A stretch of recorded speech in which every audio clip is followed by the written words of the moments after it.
the English governor, Lord Cornbury, was indeed a cross-dresser. Several distinguished historians have been kind enough to agree that this is a good choice. My view of the changing relations between Englishmen and Americans evolved considerably during the course of this narrative, thanks to my conversations with Professor Edwin G. Burroughs, the distinguished co-author of Gotham, whose book on this subject, Forgotten Patriots, came out during the writing of this novel. New York is a vast subject and one of the most complex cities in the world. Any novelist covering its rich history will have to make many choices.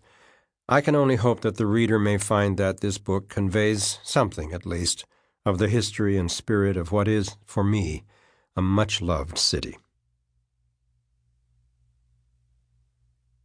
New Amsterdam, 1664. So this was freedom. The canoe went with the river's tide, water bumping against the bow. Dirk van Dyke looked at the little girl and wondered, was this journey a terrible mistake? Big river calling him to the north, big sky calling him to the west. Land of many rivers, land of many mountains, land of many forests. How far did it continue? Nobody knew. Not for certain. High above the eagles, only the sun on its huge journey westward could ever see the whole of it. Yes, he had found freedom here, and love in the wilderness.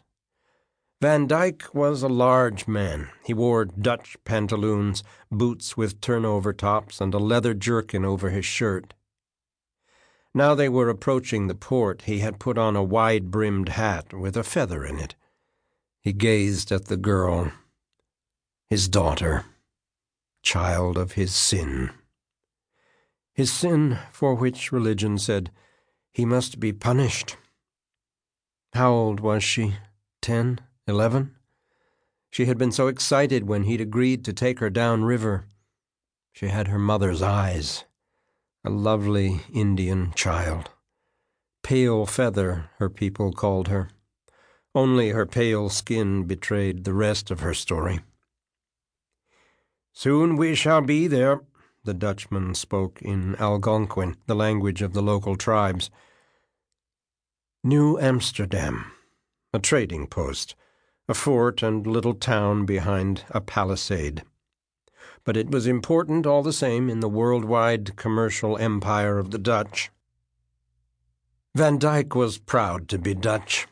Their country might be small, but the indomitable Netherlanders had stood up to the mighty occupying Spanish Empire and won their independence. It was his people who had constructed the great dikes to reclaim huge tracts of fertile land from the rage of the sea. It was the maritime Dutch who had built up a trading empire that was the envy of the nations. Their cities, Amsterdam, Delft, Antwerp, where the rows of tall, gabled houses lined stately canals and waterways, were havens for artists, scholars, and free-thinkers from all over Europe in this, the golden age of Rembrandt and Vermeer. Yes, he was proud to be Dutch. In its lower reaches, the great river was tidal. This morning it was flowing down toward the ocean.